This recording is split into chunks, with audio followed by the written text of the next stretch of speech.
live with Hal Elrod. He is the author of Miracle Morning, guaranteed to transform your life before 8 a.m. And, of course, Miracle Morning for real estate agents. And let's give a shout-out to Michael Mayer, who's an awesome friend of ours. Yeah. Hal was in a car accident in his early 20s, hit by a drunk driver, died for 6 minutes, and I think this is kind of like you woke up from literally being dead, and it started like this whole transformation of your life, right? I mean, you just saw things completely differently than you did before. Is that accurate? Yeah, and it was really, everything happens for a reason, as they say, and everything. I can look back and look at all the events that led me to that night, being where I was, and then being hit by the drunk driver. But the biggest thing was it was who I had been becoming, if you will, for the year and a half before the drunk driving accident. I had been hired in a sales position and learned all about dealing with adversity and rejection and accepting things once they happened. If you couldn't change them, don't dwell on them. And I learned all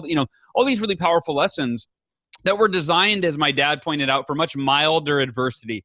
He goes, I was telling him how my philosophy on how, Dad, I was in this car accident and the doctor said I'll never walk again, but I've decided I'll be the most grateful person you've ever seen in a wheelchair, if that's the case. But that's not a fact yet. I'm committed to walking again. But if I can't, kind of like I'm expecting the best, but I'm accepting the rest. I'm gonna pray and visualize and hope for and imagine walking. And so he said, he thought I was in denial. The doctors thought I was in denial. And yeah, it was really just realizing that if I can't change something, and this is for all of us, right? Once something's happened and we can't change it, which unless you're Marty McFly with a DeLorean, that's everything that's ever happened up to this point. You can't go backwards and change it. You might be able to do something today to change a future outcome, right? But you can't go in the past and change it. So once something's happened, even if it's as horrific as a car accident that leaves you broken and I broke 11 bones, I died for 6 minutes, all of that, realizing that we're in control of our emotions, and that like the key, the number one, the foundational lesson is accepting all things that we can't change. And when we accept it, it doesn't mean we're happy about it. I wasn't super happy that I was in a car accident and in a hospital and broken bones, but I was at peace with it. And that's way more powerful, because happiness is an emotion over here, right? You're like, hey, I'm happy. And then you get a phone call and you're like, never mind, I'm really upset, And then, oh, wait, this happened, now I'm happy. So there's the emotional spectrum. But in between happiness and sadness or anger or whatever is peace. And this is a rooted state of mind. It's not an emotion. It can feel, there's a sense of, it can feel emotional, I guess, but it's a state of mind that's ever present, everlasting. And essentially it allows you to be what I call emotionally invincible, because when you're at peace, it means that you're not being affected or controlled by adversity or some sort of negative experience that would cause you emotional pain, because you've chosen to accept it, find peace. Then you get to choose your emotion. So when I'm at peace, I go, how do I want to feel right now? What emotion would best serve me today or in this moment or on this interview, right? Gratitude or confidence or happiness or whatever. When you're at peace, you get to choose what you focus on and how you feel. And so that was the most powerful lesson that I walked away with. That's awesome. Go ahead, Tristan. How did this whole mindset, this whole thing that happened to you previously, affect what happened to you recently? I mean, how did that help you, and how did you deal with it? Yeah, and for anyone that doesn't know, 9 months ago, I was diagnosed with a very, deadly, aggressive form of cancer. I'd almost died. My heart was surrounded by a sack of fluid where it was pretty scary. They had to go with a needle and remove it. And they said, we have to be careful, because if your heart beats while the needle's there, because it's only 1/8 inch of fluid, then it will puncture your heart and you'll go into cardiac arrest and we'll have to, try to save your life. So it's a really scary procedure. My kidneys were failing. My one lung was collapsed. And, initially we didn't know it was cancer. The initial prognosis was, you've got something going on. Worst case scenario, it could be cancer, but it could just be some sort of infection.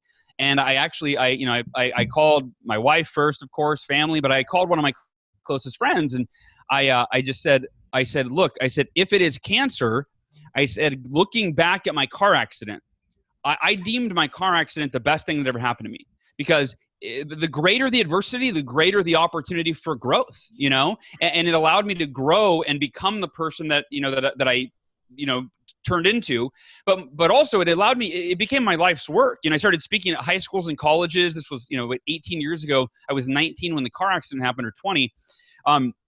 Speaking at high schools and colleges, and then it just kind of, my first book was what came from that. So when I was potentially diagnosed with cancer, when they said that could be the case, we need to do more testing.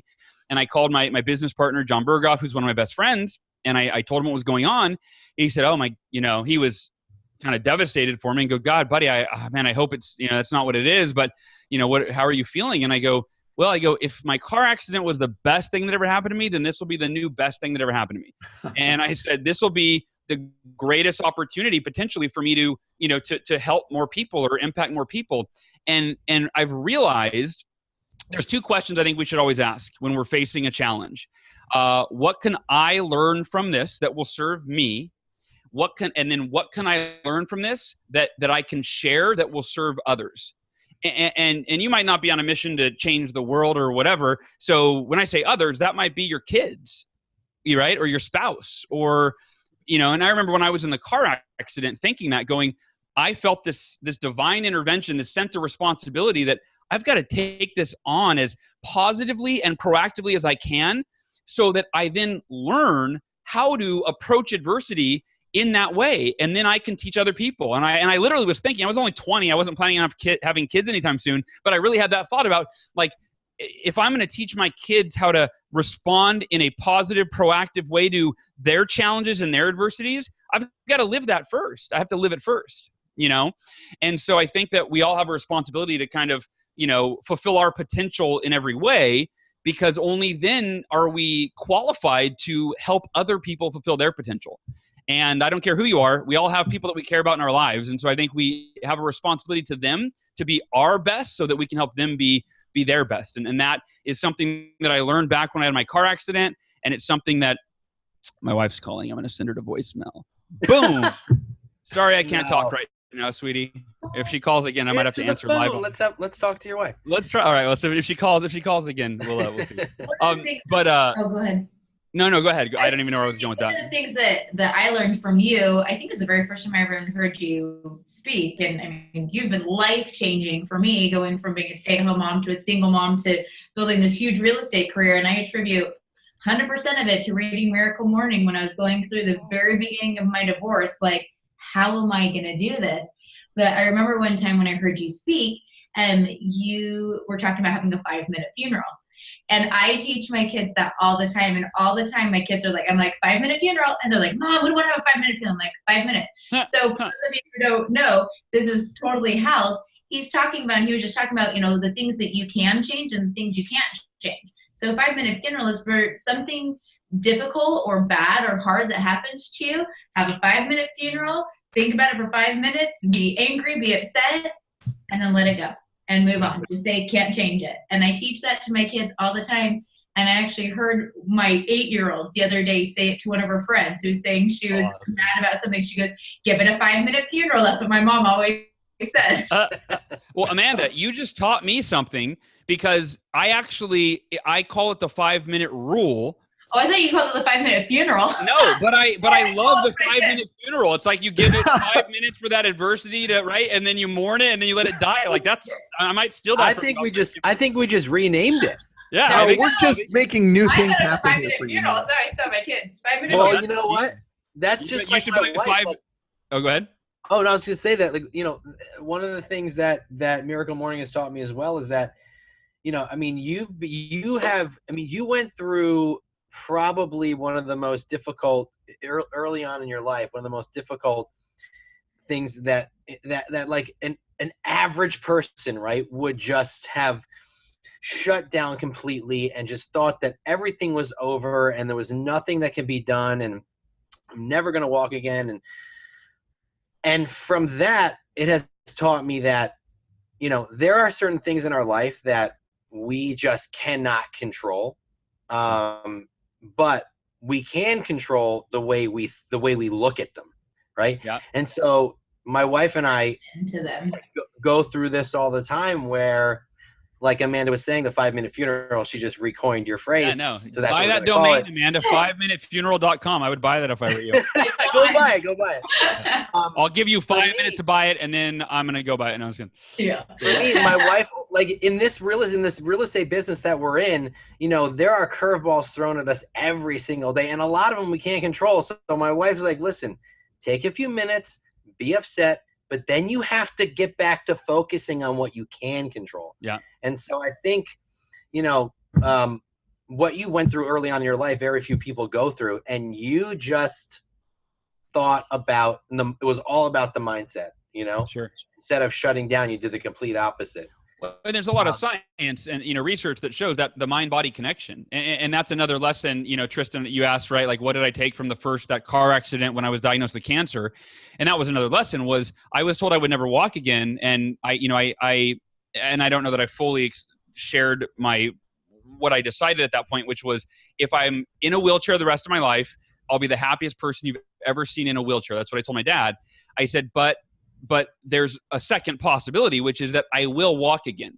And I know the doctors are saying they don't, and it's not likely, but it's not, you know, none of us knew, right? Like any medical, you know, I mean, there's lots of medical miracles out there and defying the odds and all of that. So that I said, I'm committed to visualize and, you know, walking every day. And that's what I want, but I'm simultaneously accepting what I don't want.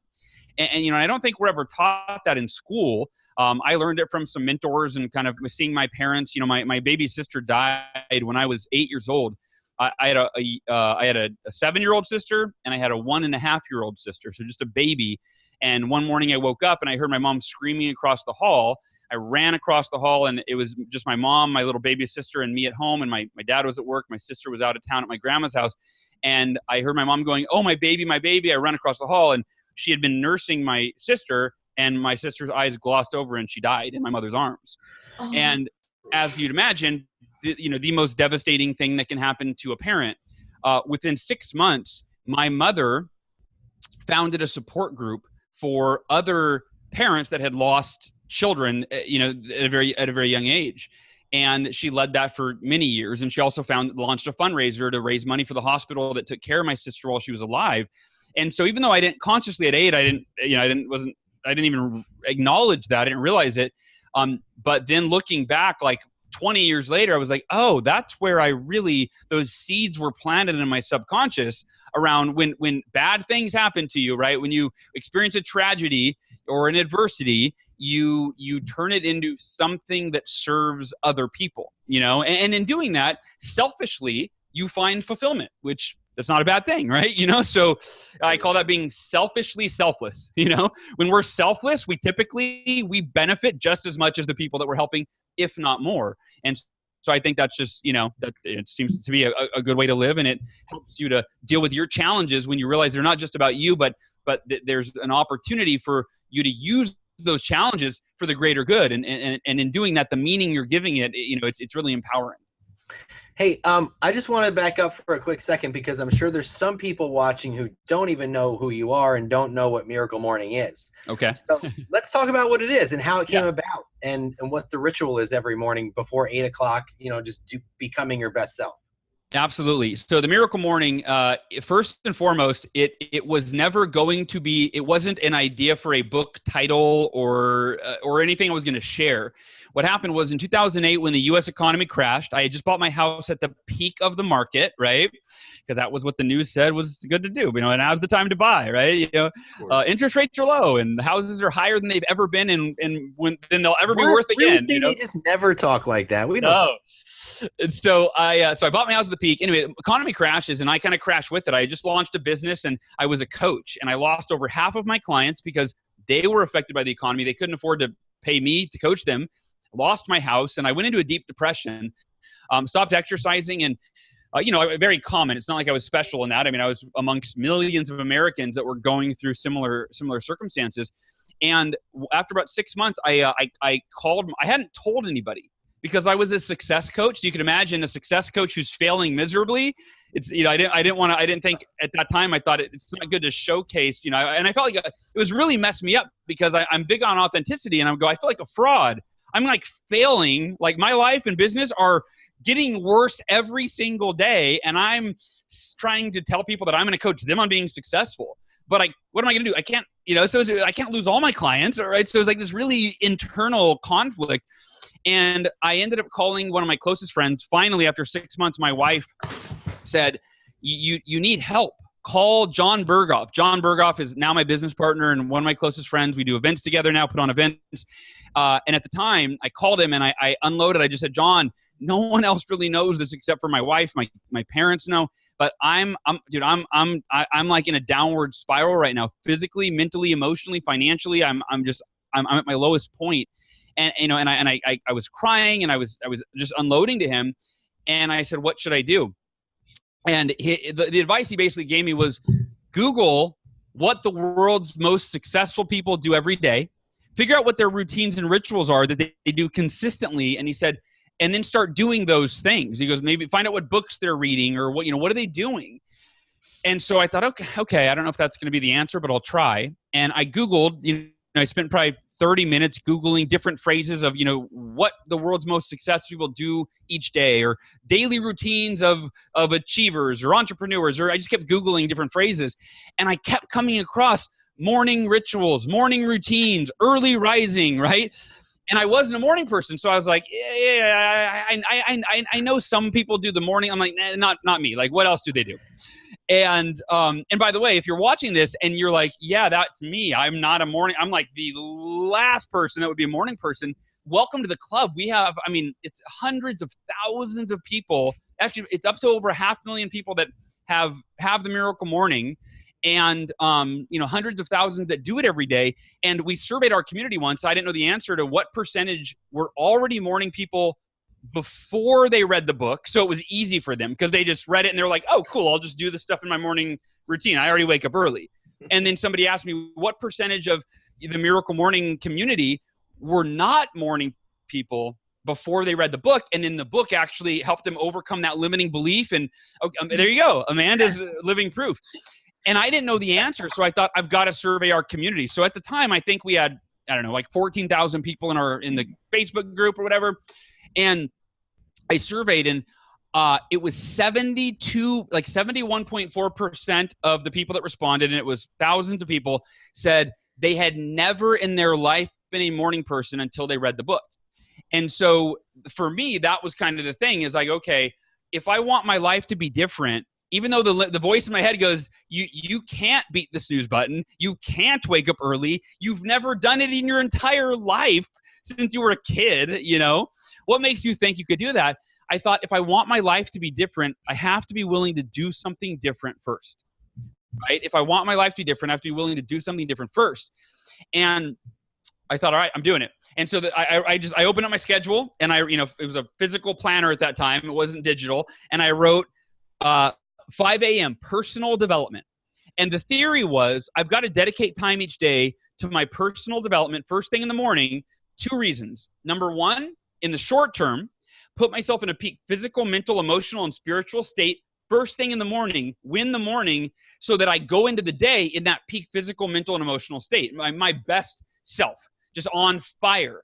So that was the short-term objective. And then long-term is through reading and meditating and journaling and affirmations and all these things, I want to become the person that I need to be, with the skills, the beliefs, the abilities, the talents, the drive, the motivation, whatever it is, the clarity, the knowledge to create the life, become the person I need to be to create everything I want for my life. And I think so often we've been sold a lie, if you will, that you got to work harder. You got to work harder. You want to achieve more, you got to do more. And my theory, and it wasn't my theory, it was from the reading I was doing, was if I become more, instead of focusing on just doing more of what I've always done and just working harder, if I focus on who I become, and instead of doing more, I focus on becoming more, theoretically, I should be able to achieve more, but not by working harder necessarily. If I become more, then I'll be more effective. I'll be able to have more leverage in my activities, in my actions, in my work, whatever, so that I can get the same results, if not better results, working even potentially less. And that's what you find is when you focus on becoming more, you can achieve more by doing less. And that was my theory. It was my hope. I didn't know. And so I decided that I wanted it to be the ultimate morning ritual. I wanted to be, so I go, okay, I don't want to just wake up and I got to do like, what am I going to do that's going to make it really effective? And I was going to look for one or two of like the most effective personal development practices. So I started Googling, I kept going, and I had a pen and paper and I was making notes and I wrote down, oh, meditation. Look at these CEOs that swear by meditation. Wow, this is really empowering. Okay, affirmations. Will Smith said the reason he's one of the highest paid actors in Hollywood is because he learned about self-affirmations at a young age, and he's been reading them every day since he was a teenager. And the affirmations programmed his subconscious mind with the beliefs and the focus to become who he became, that achieve, right? That and most successful actor in Hollywood, or one of them. Jim Carrey swore by visualization, right? So I write down all these practices, and I end up with a list of 6 practices. And I go, okay, which one of these am I going to do? Which one of these will be my morning routine? And the bottom line was none of them were better than the others. It just depended on who you asked, which article you read. And so I'm sitting there frustrated and paralysis by analysis. And I go, the epiphany happened when I went, wait a minute. What if I woke up tomorrow and I did all 6 of these? 10 minutes of meditation. So I thought I'll spend an hour. I'll get up an hour earlier. 10 minutes of, and for anybody listening, if you want to write these down, it's an acronym. It wasn't on day one, but thanks to my wife and her help, it is the SAVERS. These are the 6 practices. SAVERS. These are the savers, the lifesavers, if you will. The first S is for silence. So that's meditation or prayer, starting your day in a way where you're quieting your mind, you're calming your nervous system. And if you're not sold on meditation, it's not a religious practice. It can be, but it's not. It's a mental, emotional, physiological practice that the science is irrefutable. I think there's over 1,400 scientific studies that have proven the benefits of meditation. So the first S is for silence. And by the way, it's meditation and or prayer. So most people do both. You can do either or, both, whatever, but start your day in this peaceful, calm way versus hitting the snooze button 7 times, waiting till the last minute to wake up, rushing around the house, chaos, like trying to get out the door. No, you start just in this really calm and peaceful way. The A is for affirmations. And affirmations have kind of a bad rap because the way that they've been taught for decades is these I am statements. If you want to be a millionaire, just say I am a millionaire over and over until you believe it. And I don't know about you guys, but if you're not even a thousandaire, then telling yourself you're a millionaire is going to feel it's fraudulent. You're lying, right? So the way that I teach affirmations in the Miracle Morning book is essentially very practical and actionable, where give an example with the millionaire. Instead of saying, I am a millionaire, I am a millionaire, I am a millionaire, and every time you say it, your subconscious goes, no, you're not, right? Instead of that, you say, I'm committed to becoming a millionaire. And then because, why? Why is that important? You reinforce it with the why, like Simon Sinek says. And then your affirmation should articulate what specifically you're committed to doing and when you'll do it in order to become a millionaire. And I use millionaire. It could be any example. I'm happy, want to be happy. I want to be right. I want to be happy. Why? And then what specifically are you committed to doing and when will you do it so that you ensure that you're happy? So that's an affirmation. That's not some fantasy of I'm a millionaire or I weigh blank pounds when you don't yet weigh blank pounds, right?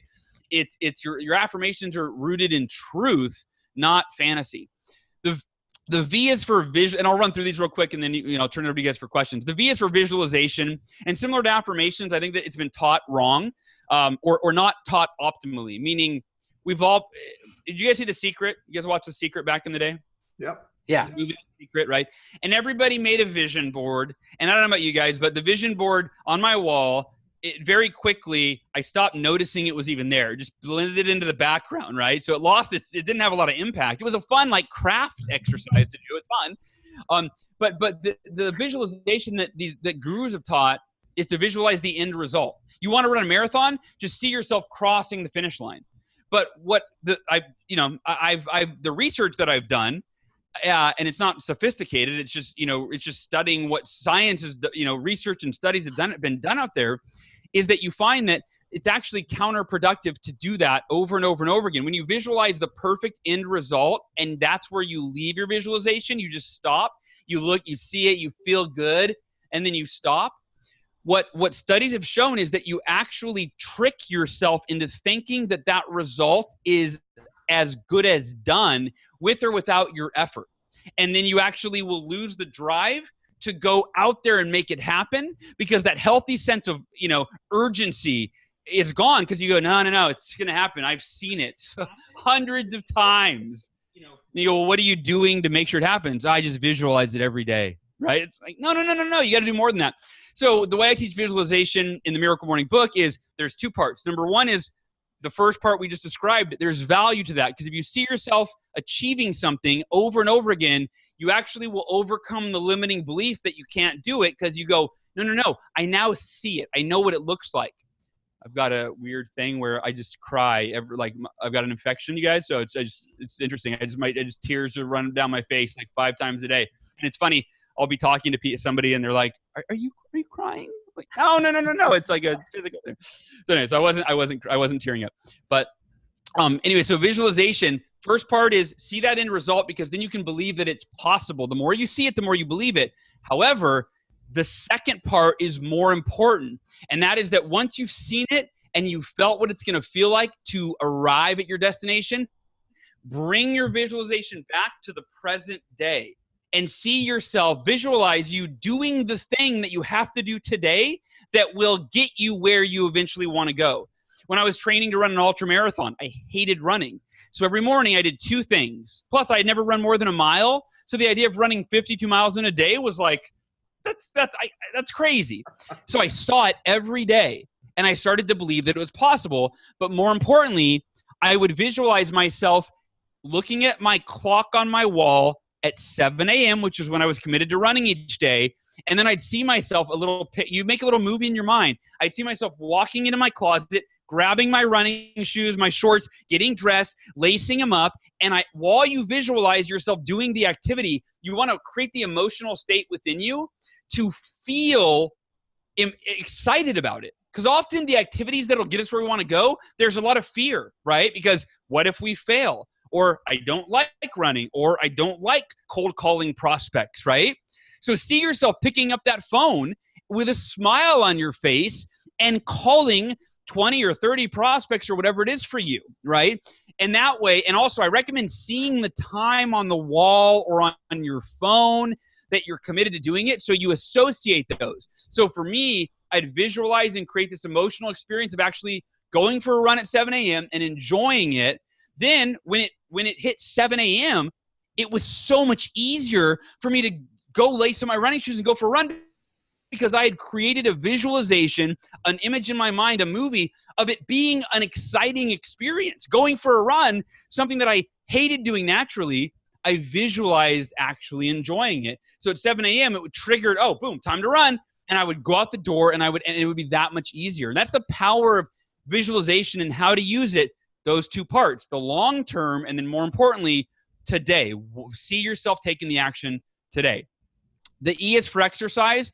I don't need to go into a lot of that. I'll just say this. If you go to the gym every day and you go, well, how do I, I don't want to go to the gym first thing in the morning. I go in the evening or I, whatever.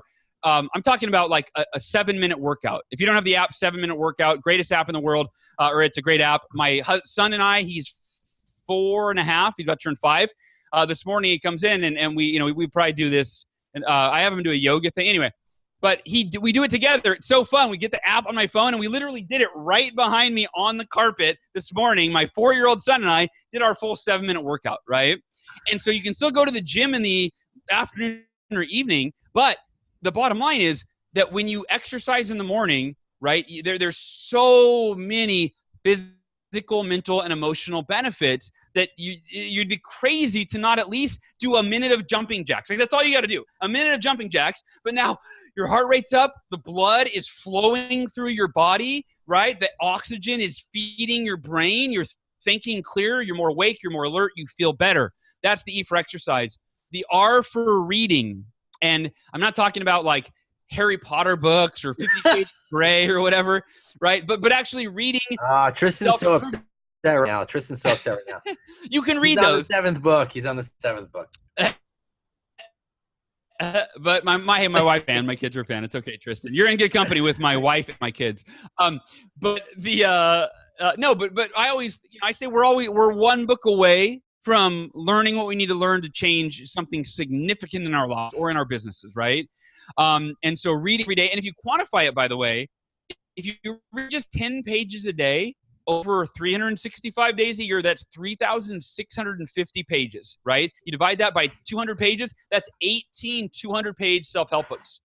Who the hell reads that many books in their lifetime? I mean, like, it's like 1% of society, less than that, I think, that reads that many books in their lifetime, let alone every year. So just 10 pages a day. And if you want to go 5 pages a day, you're still reading 9 books a year. That's huge, right? That's huge. 5 pages a day, 9 books a year. You'll put yourself, you want to be in the top 1% or 5% of your field as a real estate agent? That's it.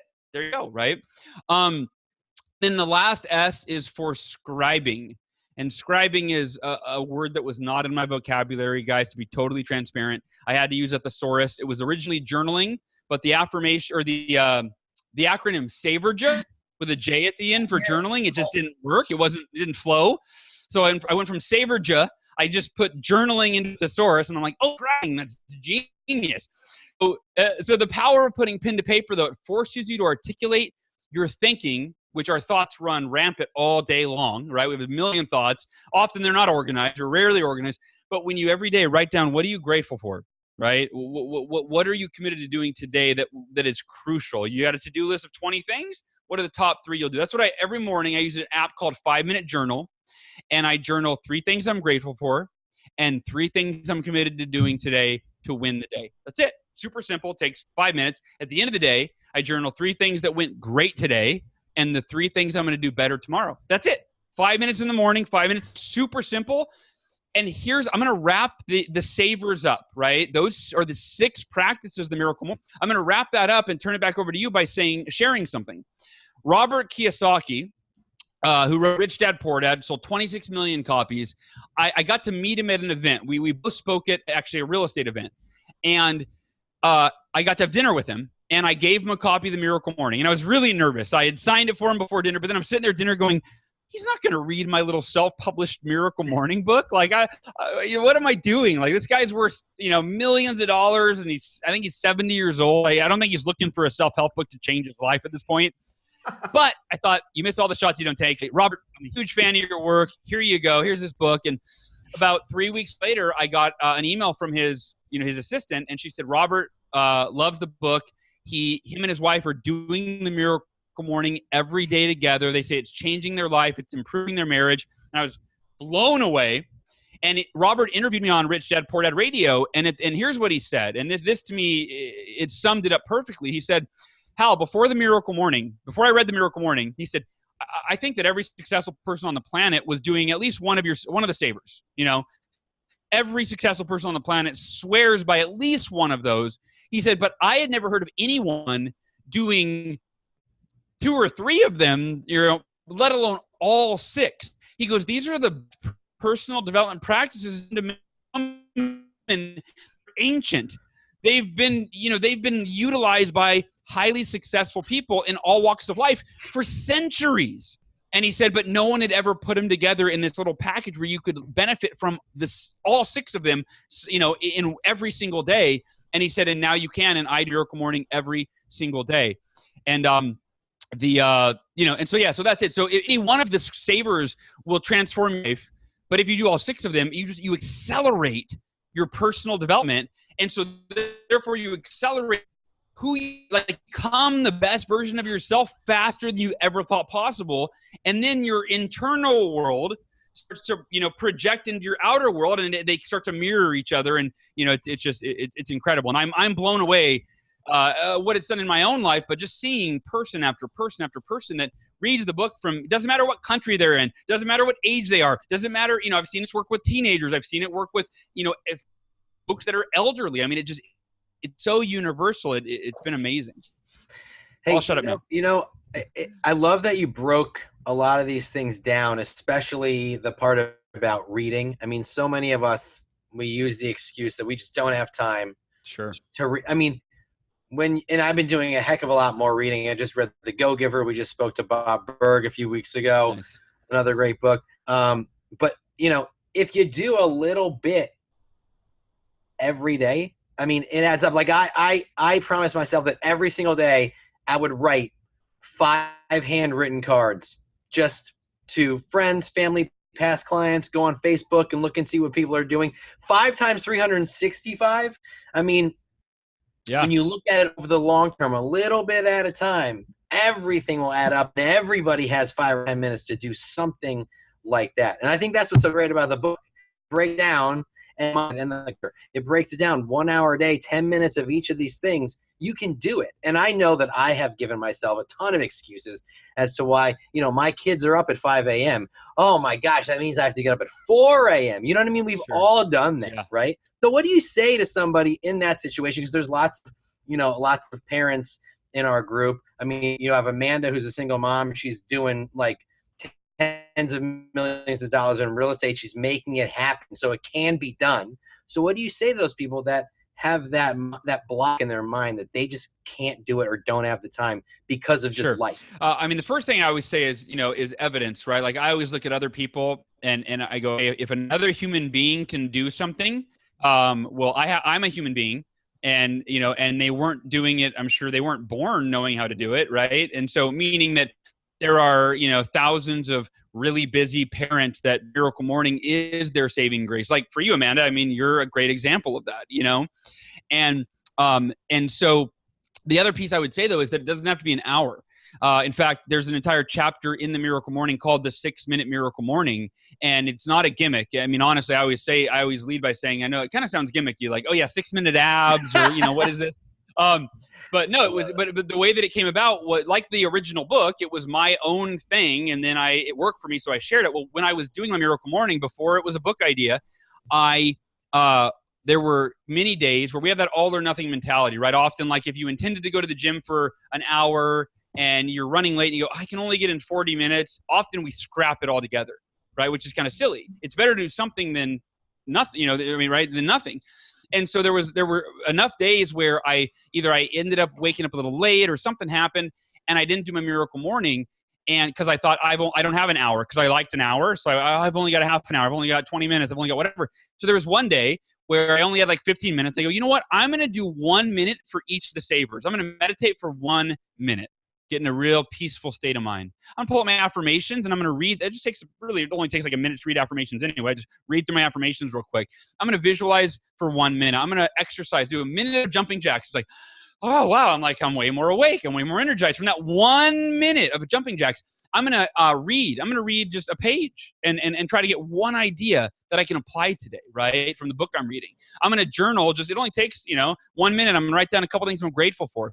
So I went through this 6-minute Miracle Morning, and what's crazy is, or what's amazing, it was 1/10 of the time I was used to. Right, I was used to an hour, 6 minutes. I only did 6. But it wasn't that I got 1/10 of the benefit. I got like 80% of the benefit.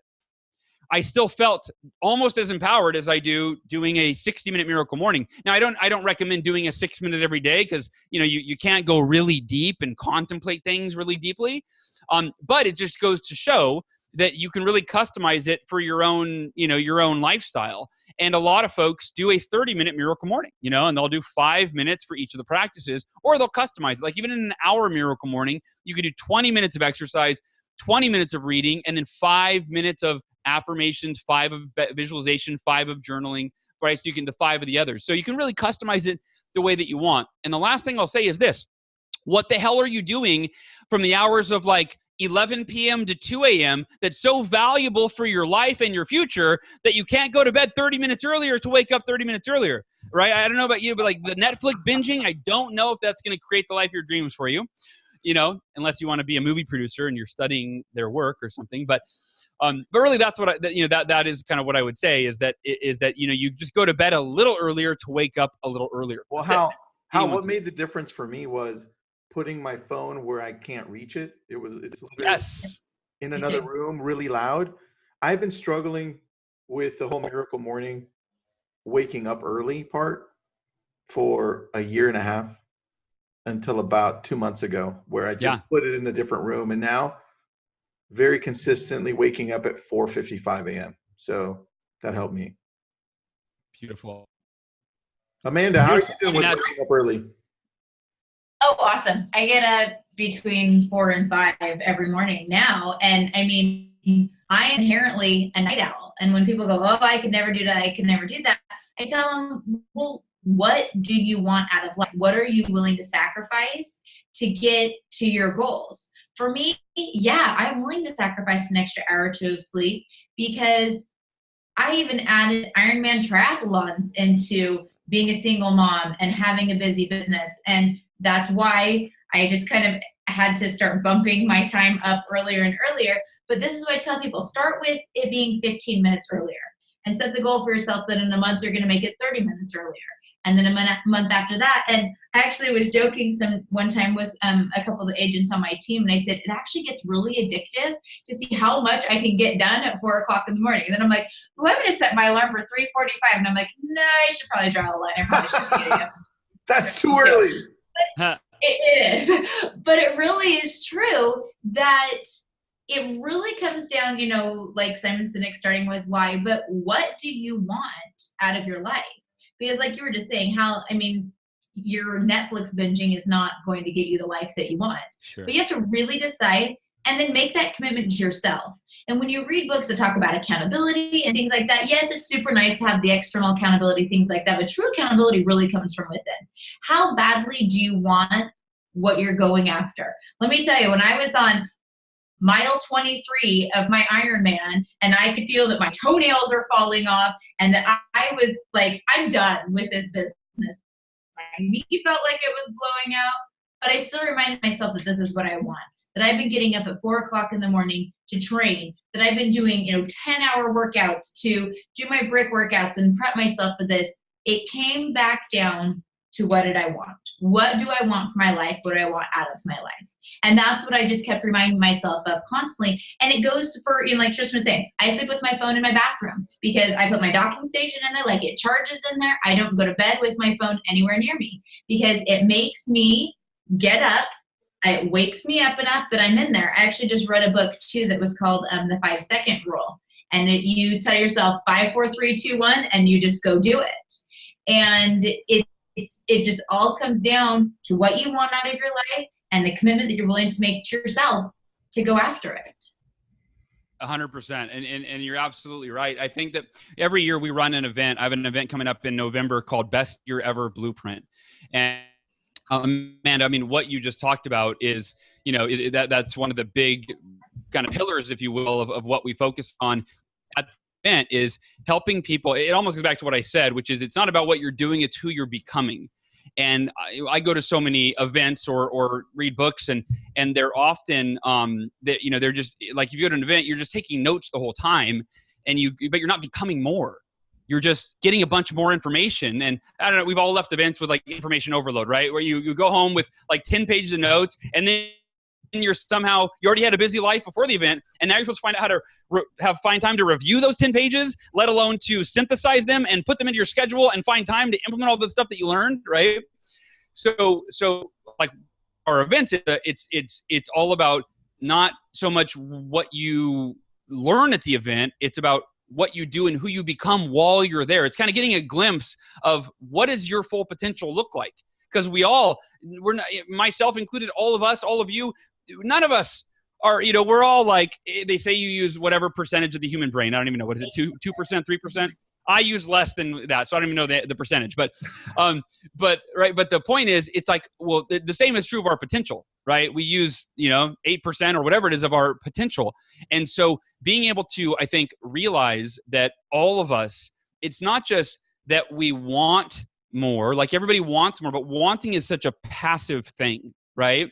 I want a great life. I want to make more money. I want, right? You flipping the channels. God, I just really want my marriage to be better. I want, well, it's like stop wanting and start becoming, become you want an amazing marriage?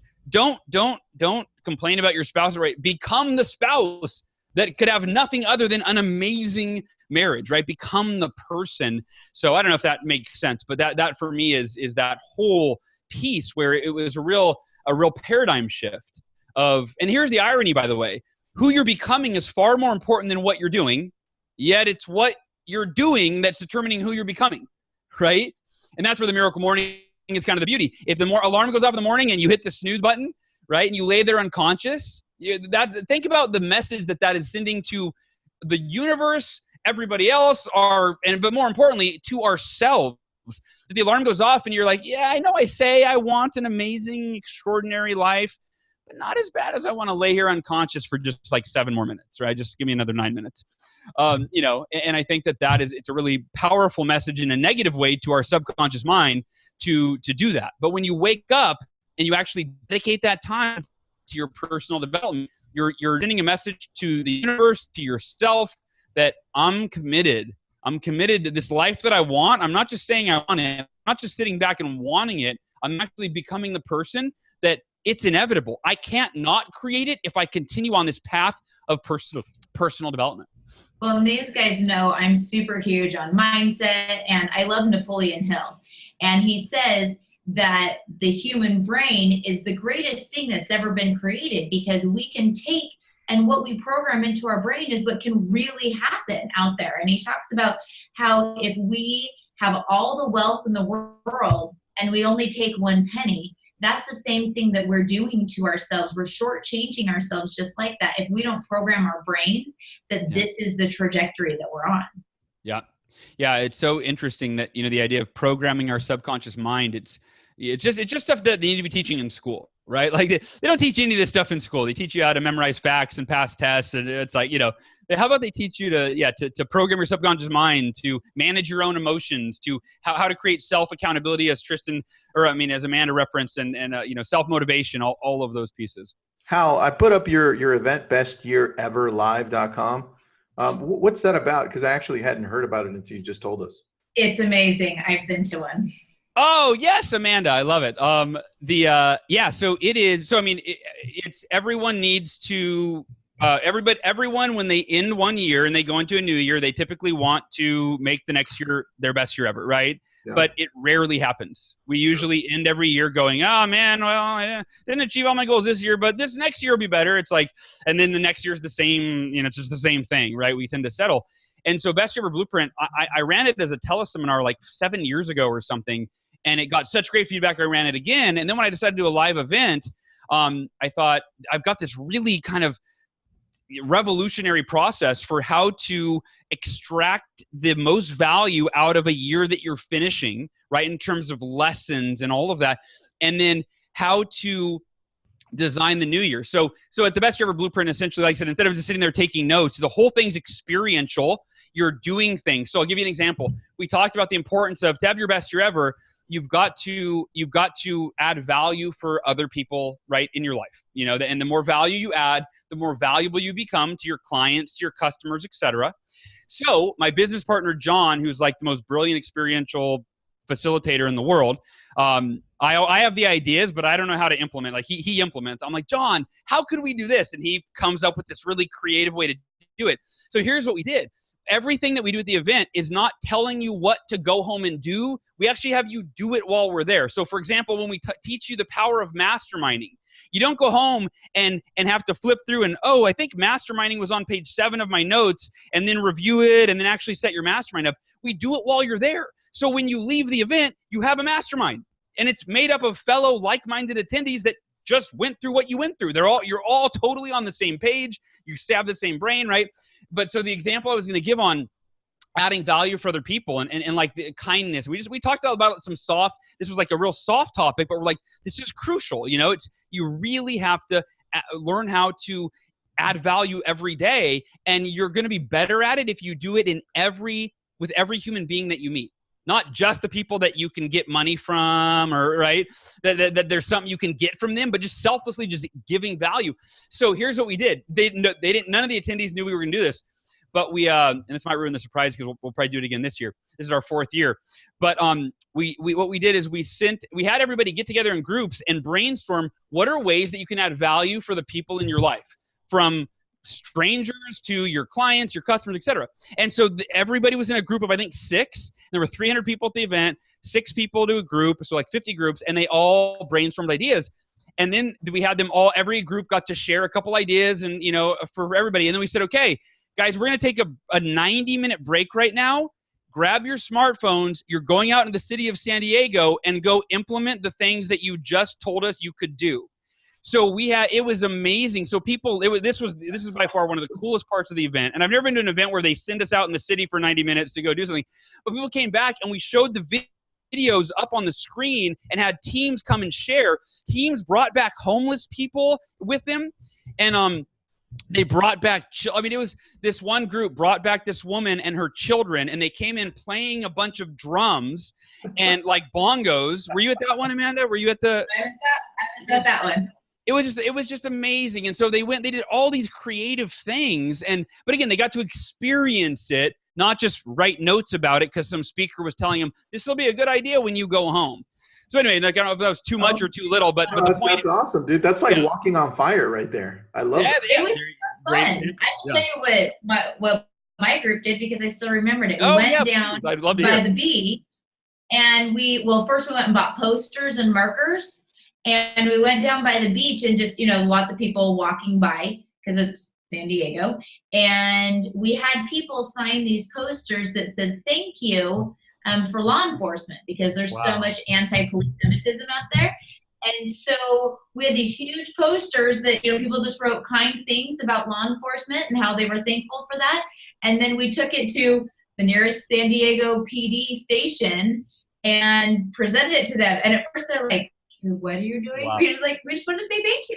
And they eventually, like, everyone that was in the police station came out because they were so shocked that somebody would just come and do something nice and reassuring for them. That's amazing. That is amazing. And by the way, Nick, there's a lot of beyond that. We also have you design your blueprint, right? Like you identify what are your strengths and values. You align those with meaningful goals that will move your life forward, and then we have you design a blueprint. So it's not just a bunch of, you know, experiential stuff. I mean, but your people are also really working. But the whole thing's really dynamic. We bring in music, and it's just a really my business partner is an expert in experiential learning science, and so he really has studied like what are the ways that you need to stimulate people so that they retain and they actually transform versus just learn, you know. So, and I'm looking for a code, by the way. I know my director of operations set up a discount code. I'm literally scrolling through her text messages right now to find out. Ooh. Yeah. Well, we can post. Actually, I think I got. Here we go. I'm going to put this. Oh, cool. Everybody, so you go to bestyeareverlive.com. So did the BYB Love. Is that right? Let me see. And where does it take place? Did I miss? Oh, no, here it is. Okay. San Diego, California. Yeah. So Hal's Pals. So try that. That should work. I just had my director of operations send this up. So there's different packages. We have an entrepreneur day, and we're gonna have awesome speakers. Mike Koenigs and my buddy David. He's worth $70 million. So if you're an entrepreneur, you can. There's an entrepreneur day Friday, November 17th, and the main event is the 18th and 19th. So you can either just do just the main event, the 18th and 19th, or you can do the full event. But that code should work for in any of the. I can't be there. I'm doing an Ironman that weekend. Oh my goodness, Amanda! We'll post that up. We'll post that up That's going to be November 16th through November 17th through 19th. Okay, 17th through 19th. Yep. Oh, got And it. by the way, the reason that we're doing it in November, we normally do it in December, and what I decided, there's something that I've run called the Best Month Ever Challenge. And what we're going to do this year is we're going to really set our attendees up for December to do their Best Month Ever Challenge. And it's usually where you focus on one area of your life that really matters to you and that you've maybe been putting off. Maybe it's a goal or a dream or whatever, but we help you make a plan so that you have your best month ever in December. And here's the reason why. Most people have a really crappy December. Like they might start the month okay because they're trying to hit a quota, but then it's what I call holiday hangover, where you go into the holidays, but and you overeat, you overdrink, you oversleep, you watch excessive TV, right? And then you hit November 1st with like the worst habits, you put on a few pounds. It's like if you're training for a marathon, you wouldn't spend the week before the marathon the way you spend the week between Christmas and New Year's. True. So we challenge you that if you want to have your best year ever, you have to have your best month ever in December so that who you become, it goes back to that, so that in December, you are becoming the person that you need to be by having your best month ever to ensure that you have your best 12 months ever the following year. So we decided we're experimenting this year. We're backing the event up to November, and then you'll be able to have your Thanksgiving and all that, the week after. And then it's okay. We're going to support the entire community through our Facebook group and emails and peer-to-peer communication to have the best month you've ever had in December. And which, if you are trying to hit a quota, that's only going to mean that you're going to probably have your best. It might end up making this your best year ever, even though you just went to the event because you finished so strong. But it really sets people up for great success, launching into January with a ton of momentum and then carrying it the rest of the way for the rest of the year. I think we're just gonna have to go, right, Tristan? Yes, I would love to see you guys. I'm already booking yes, your reservation right now. You guys gotta go in place of Amanda. I know. Amanda is just full of excuses lately. You'll have to FaceTime me in, and then I'll just have to miss Leslie because I can't have my phone on my race. We're just teasing. Hey Al, so we got to wrap it up, but any words of wisdom to leave us with? Yeah. In fact, I have it in writing because I'll go off memory. It's a quote of my own, but I always butcher my own quotes. So I just we run a mastermind a couple times a year, and we just got back from the mastermind last night, and I shared this with them. I put it in writing on the cover of the binder, and it's that where if you ever feel like you're wishing that you were somewhere ahead of where you are now, right? And this is for most of us, it's the human experience, right? Where we feel that we always compare where we are to where we want to be or could be, and in a way that makes us feel, like we're not there, and we feel fearful, or we feel insecure, or we feel stressed out in some way. And so what I encourage everybody is that wherever you are in your life right now is perfect, and be at peace with it.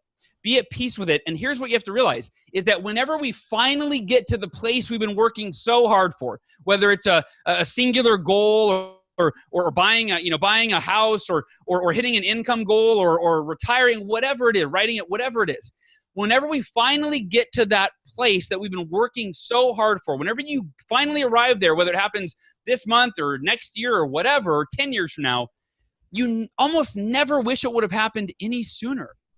Right now, we want it to happen now, but when you actually get there, you don't wish it would happen sooner. Instead, you're able to look back and see the perfection in the journey. You're able to see that everything happened exactly as it should have, in the order that it should have, when it should have, including the adversity. If that hadn't happened, you might not have learned what you needed to learn to keep going.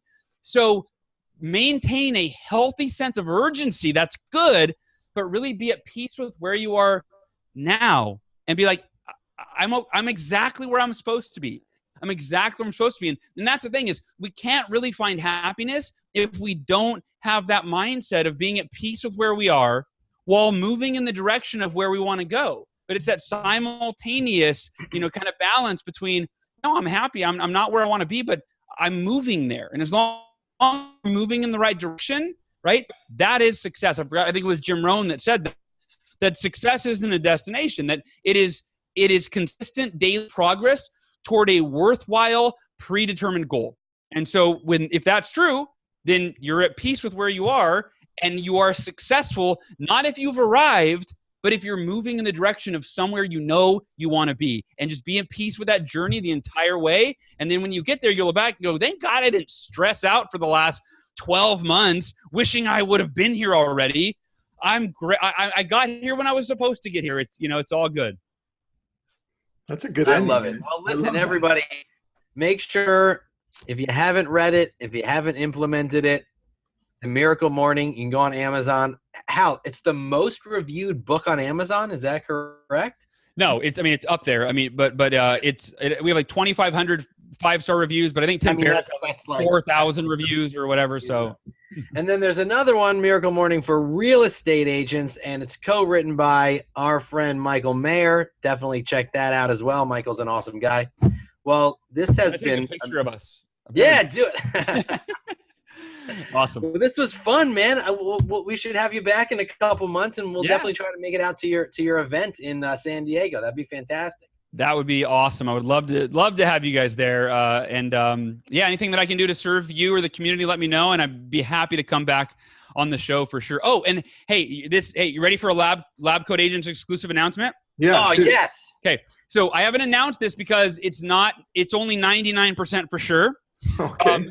But until it's 100%, but I haven't announced it, and it's going to be a big announcement. So I'm telling you guys, the Miracle Morning movie is almost done. It's being edited right now. We've been filming it for 2 years, and this goes way beyond the book. We've interviewed Robin Sharma, Robert Kiyosaki, Marcy Shimoff, Dr. John Gray, who wrote, Men Are From Mars, Women Are From Venus. I mean, on and on and on. Dozens of these Joe Polish, like world-renowned, highly successful people. And it's in the editing studio right now, and we're going to debut it at the event.